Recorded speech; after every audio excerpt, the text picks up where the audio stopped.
शरीर में हो रहा है, ब्लड का सर्कुलेशन, सांस लेने की प्रक्रिया, भोजन का पाचन, हमारे नए सेल का जन्म, पुराने सेल का मरना, हमारे बॉडी का रिपेयर होना, हमारे शरीर का ग्रोथ होना, हर समय हमारे शरीर में कुछ ना कुछ ग्रोथ हो रहा होता है, क्योंकि सेल डिवाइड हो रहा होता है। आप समझ रहे हैं? तो ये सारी जो प्रक्रिया है, प्रोसेस है, इसी को हम लोग कहते हैं मेटाबॉलिज्म। अब एक टर्म आता है कि थायराइड हार्मोन हमारे मेटाबॉलिक रेट को कंट्रोल करता है। तो भैया मेटाबॉलिक रेट क्या है?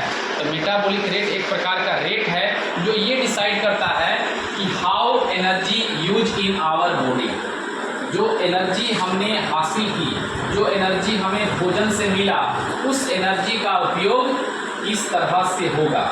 इसी को कहते हैं मेटाबॉलिक रेट। मतलब कि थायराइड हार्मोन यानी कि T3, T4 ये डिसाइड करता है हमारे शरीर में जो ऊर्जा है उसका उपयोग कैसे होगा, है ना। हमारा शरीर उस ऊर्जा का उपयोग कैसे करेगा, ये डिसाइड करता है थायराइड हार्मोन। इसके बाद आता है हमारा growth and development. Growth and development, जो इन्फेंट्स होते हैं, जो बच्चे 1 साल या 1 साल के कम के बच्चे होते हैं, उन्हें इन्फेंट्स बोलते हैं। उनका जो ब्रेन का डेवलपमेंट होता है, जब ब्रेन का ग्रोथ होता है by the help of thyroid gland. Thyroid gland का one of the important function है कि जो बच्चे 1 साल से कम के हैं यानी कि इन्फेंट्स हैं, उनके ब्रेन का डेवलपमेंट कैसा होगा, उनके ब्रेन का ग्रोथ कैसा होगा, ओवरऑल उनका ग्रोथ कैसा होगा, फिजिकल ग्रोथ, है ना। ब्रेन का डेवलपमेंट एंड फिजिकल ग्रोथ, उनके हड्डियों का ग्रोथ कैसा होगा, उनकी लंबाई चौड़ाई कैसी होगी। साथ ही साथ थायराइड ग्लैंड हमारे शरीर में पल्स रेट यानी कि हार्ट रेट को भी नियंत्रित करता है। अगर थायराइड हार्मोन कम सीक्रेट होता है, कम प्रोड्यूस होता है, यानी कि हाइपोथायरॉयडिज्म की स्थिति होती है, उस समय हमारा पल्स रेट कम हो जाएगा। और अगर हार्मोन ज़्यादा रिलीज होगा यानी कि हाइपरथायरॉयडिज्म का कंडीशन आ जाएगा तो हमारा हार्ट रेट रैपिड हो जाएगा, हमारा हार्ट रेट तेज हो जाएगा। तो हमने क्या देखा कि थायराइड ग्लैंड या थायराइड हार्मोन हमारे हार्ट रेट को कंट्रोल करता है। ना ही केवल हार्ट रेट को कंट्रोल करता है, हमारे बॉडी टेम्परेचर को भी रेगुलेट करता है। इसी के बदौलत हम इन्वायरमेंट से अपने बॉडी के टेम्परेचर को रिलेट कर पाते हैं और सर्वाइव कर पाते हैं, क्योंकि हम लोगों ने जाना कि ज़रूरत से कम टेम्परेचर में भी हमारे बॉडी के ऑर्गन्स फेल हो जाएंगे, और ज़रूरत से ज़्यादा भी अगर हमारे बॉडी का टेम्परेचर हो जाए तो हमारे बॉडी के ऑर्गन फेल हो जाएंगे, हम मर जाएंगे। तो हमारा body temperature regulate thyroid hormone की या थायराइड ग्लैंड के कारण होता है। इसके बाद हम लोग अब जानेंगे थायराइड डिसऑर्डर के बारे में। थायराइड डिसऑर्डर का मतलब हुआ कि थायराइड ग्लैंड के द्वारा ज़रूरत से ज़्यादा या ज़रूरत से कम हार्मोन का रिलीज होना। जब हमारे थायराइड ग्लैंड से नॉर्मल लेवल से ज़्यादा या नॉर्मल लेवल से कम अगर हार्मोन प्रोड्यूस होगा तो उसी को बोलते हैं थायराइड डिसऑर्डर। मेनली 2 प्रकार का थायराइड डिसऑर्डर के बारे में हम लोग पढ़ते हैं। एक जिसमें ज़रूरत से कम हार्मोन रिलीज होता है यानी कि हाइपोथायरॉयडिज्म, ये सबसे कॉमन है थायराइड में। अक्सर जो पेशेंट मिलते हैं हमें वो हाइपोथायरॉयडिज्म के ही मिलते हैं, जो कि ओवरवेट हो गए होते हैं। इसमें क्या होता है कि when thyroid gland not produce enough thyroid hormone, मतलब अगर हमारे थायराइड ग्लैंड से पर्याप्त मात्रा में थायराइड हार्मोन रिलीज नहीं होता है, इस कंडीशन को कहते हैं हाइपोथायरॉयडिज्म। अब जबकि थायराइड ग्लैंड ज़रूरत से कम हार्मोन रिलीज कर रहा है तो जाहिर सी बात है हमारा मेटाबॉलिज्म स्लो होगा। मेटाबॉलिज्म स्लो होगा मतलब जो हमारे शरीर में संचित ऊर्जा है या जो हम खाना खाते हैं जिससे ऊर्जा मिलती है, उस उसका शरीर इस्तेमाल सही से नहीं करेगा, बच जाएगा। तो वो जो एनर्जी बच जाएगा, वो जो मैंने भोजन लिया, न्यूट्रिशन, ऊर्जा, ग्लूकोज, वो अगर प्रॉपर वे में यूज नहीं होगा तो वो अब जमा होना शुरू होगा। क्या होगा? जमा होगा, इकट्ठा होना शुरू होगा, जिसके वजह से हमारा वजन बढ़ जाएगा, हमारा हार्ट रेट कम हो जाएगा। ये सब हमारे सिम्टम्स हैं। तो ज़रूरत से कम हार्मोन रिलीज होना थायराइड ग्लैंड के द्वारा, इसी कंडीशन को बोलते हैं हाइपोथायरॉयडिज्म। अमूमन इसके होने का कारण है ऑटो इम्यून डिजीज, मतलब कि हमारे खुद के इम्यून सिस्टम के द्वारा हमारे बॉडी के सेल को, हमारे थायराइड ग्लैंड को नुकसान पहुंचा दिया जाता है, जिसके कारण वो ज़रूरत से कम हार्मोन रिलीज करता है। साथ ही साथ हम लोगों ने देखा आयोडीन डेफिशिएंसी।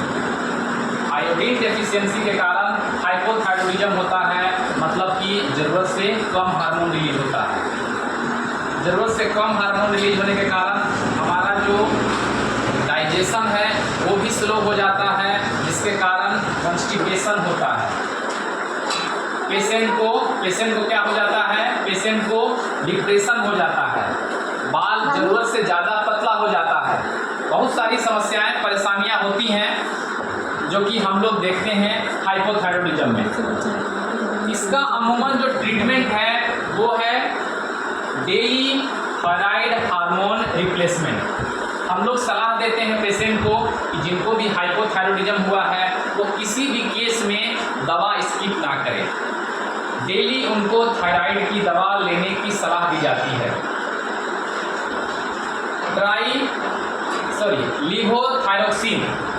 लीवोथायरोक्सिन नामक एक दवा होती है जो कि थायराइड हार्मोन ही होता है ना, हार्मोन का टैबलेट होता है। इसको डेली सुबह खाली पेट में लिया जाता है, जिससे कि हमारा पूरा दिन हमारा मेटाबॉलिक रेट नॉर्मल रहे, मतलब जो हम खाएं वो अच्छे से पचे और हमारे शरीर में यूज हो।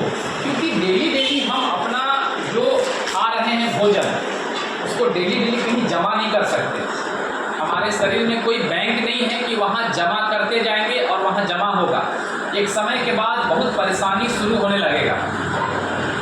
तो यहाँ पे कंप्लीट होता है हमारा, और बाकी आयोडीन की कमी के कारण होता है। तो इसका एक ट्रीटमेंट में नहीं, इसका तो बस केवल होता है कि हम लोग रैपिड जो है डेली हार्मोन रिप्लेसमेंट करते हैं, थायराइड हार्मोन रिप्लेसमेंट करते हैं। अब एक कंडीशन आता है हाइपरथायरॉयडिज्म, मतलब कि थायराइड ग्लैंड के द्वारा ज़रूरत से ज़्यादा हार्मोन का प्रोड्यूस करना, यानी कि excessive hormone produce by thyroid gland is called hyperthyroidism.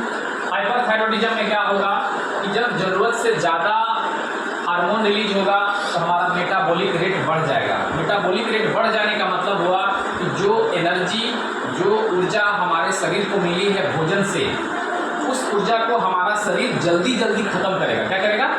जल्दी खत्म करेगा, जिसके कारण कि ऊर्जा जल्दी नष्ट हो जाएगा, खत्म हो जाएगा और हमारे शरीर को ज़्यादा ऊर्जा की ज़रूरत पड़ेगी। और जब हमारे शरीर को ज़्यादा ऊर्जा की ज़रूरत पड़ेगी और हम ज़्यादा भोजन नहीं करेंगे तो हमारा फैट ब्रेक डाउन करेगा, हमारा चर्बी गलेगा, और जब हमारा चर्बी गलेगा तो हमारा वजन कम होगा। जिन लोगों का वजन बढ़ा हुआ होता है उनको हम लोग सलाह देते हैं कि आप अपना मेटाबॉलिक रेट को बढ़ाइए, क्योंकि मेटाबॉलिक रेट बढ़ेगा तो अभी तो उसका चर्बी गलेगा, क्योंकि उसका शरीर तेजी से ऊर्जा को नष्ट करेगा। जब तेजी से ऊर्जा नष्ट होगी तो जो उसके पास चर्बी है, चर्बी का मतलब हो गया जमा भोजन। जब हम शरीर में ज़रूरत से ज़्यादा भोजन लेते हैं तो वो फैट में कन्वर्ट होके हमारे शरीर से जम जाता है। तो उसको गलाने के लिए, उसको कम करने के लिए हमें एक्सरसाइज करने की ज़रूरत होती है, या फिर मेटाबॉलिक रेट को बढ़ाने की ज़रूरत होती है। कुछ ऐसे भोजन आते हैं जिनको हम लेते हैं तो हमारा मेटाबॉलिक रेट बढ़ जाता है, जिससे कि हमारा वजन कम होता है। लेकिन एक नॉर्मल व्यक्ति जिसका वेट नॉर्मल है और उसके शरीर में मेटाबॉलिक रेट अगर बढ़ा हुआ है नेचुरली, तो वो तो और पतला हो जाएगा। ये भी एक प्रकार का डिसऑर्डर है। इसमें क्या होगा, बहुत तेज़ी से वेट लॉस होगा, हार्ट रेट उसका नॉर्मल से ज़्यादा होगा, यानी कि रैपिड हार्ट रेट। हाइपोथायरॉयडिज्म में कोल्ड का सेंसिटिविटी था, इसमें हॉट सेंसिटिविटी होगा, पेशेंट को बहुत ज़्यादा गर्मी लगेगा, क्योंकि ब्लड का जब सर्कुलेशन ज़्यादा होगा तेज़ी से तो गर्मी तो लगेगा ही, बहुत ज़्यादा उनको पसीना आएगा। एक समय ऊर्जा जल्दी नष्ट हो जाने के कारण उनको भी वीकनेस और फैटिग अनुभव होगा, थकान, एंजाइटी होगी, जैसा कि मैंने बताया कि जल्दी जल्दी उनका मूड स्विंग करेगा, चेंज करेगा, परेशान हो जाएंगे थोड़ी थोड़ी बातों पे, क्योंकि उनका शरीर तेज़ी से एनर्जी को नष्ट कर रहा है। इसका ट्रीटमेंट में हम लोग करेंगे anti thyroid medication. Thyroid hormone जब ज़्यादा रिलीज हो रहा है तो हम ऐसा दवा देंगे जो उसका उल्टा हो, यानी कि एंटी थायराइड मेडिकेशन। दूसरा, हम लोग सर्जरी कर सकते हैं, क्योंकि इसमें थायराइड नोड्यूल्स हो जाता है, थायराइड में एबनॉर्मल स्वेलिंग हो जाता है, तो सर्जरी करके हम लोग उसका उपचार कर सकते हैं। बाकी आयोडीन इसमें हम लोग दे सकते हैं मात्रा में, क्योंकि इसमें आयोडीन का जो है कमी होने के कारण ऐसा हो जाता है।